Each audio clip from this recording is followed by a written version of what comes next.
So if we've read it at the beginning in Exodus, and we see it all the way through the prophets of the Old Testament, then we can be of a confident expectation that He will not change. Malachi 4, chapter 2 through 3 goes on to say this, "But unto you that fear my name shall the Son of Righteousness arise with healing in His wings. And you will go forth, and you will grow up as a calf in the stall, as a young calf that is just getting its legs and then moving around and jumping around. So shall you grow up, and you'll break forth as the young calf even breaks forth at its birth."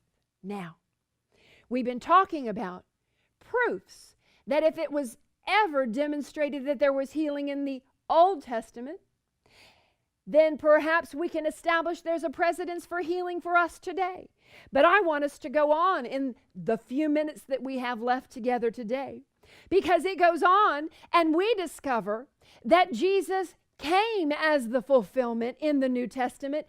And look at these scriptures. They testify that this Jesus who went to that cross for us was not just some wonderful prophet who walked among the people. No. It says in Matthew chapter 8, verses 16 through 17, that when the evening had come, they brought unto Jesus many. Did you hear me? Many. Not one or two, many. That were oppressed or possessed with devils, and He cast out the spirits with His word. And He healed all that were sick. Listen, as you are out there today hearing the words that I speak, I want you to know that I am coming to you through this vehicle, through my words. But everyone who is listening to me today has the opportunity to receive their healing. I'm going into remote parts of the world where perhaps you've never heard the things that I'm speaking today.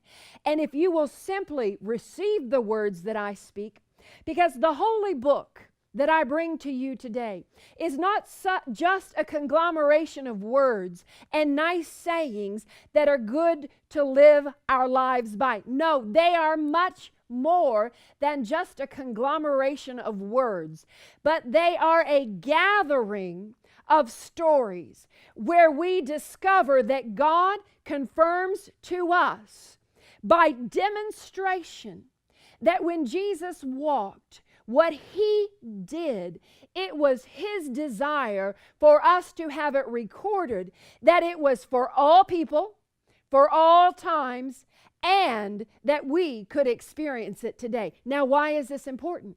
Because Jesus said, if you don't believe me for the words I say, at least you can believe me for the very works that I do.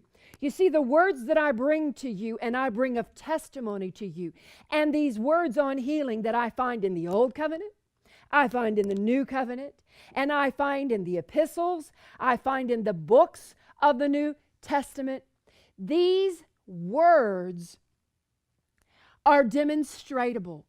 These words are life. These words bring to us a confirmation and a reality of miracle life. That's what we're talking about.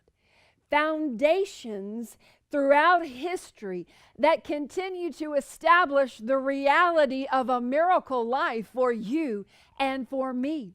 I've seen many holy books, but my holy book stands out. This holy Bible stands out because our prophet told us to do what he did. And when he told us to do it, he then said he would back it up by confirming and demonstrating his works out among the people.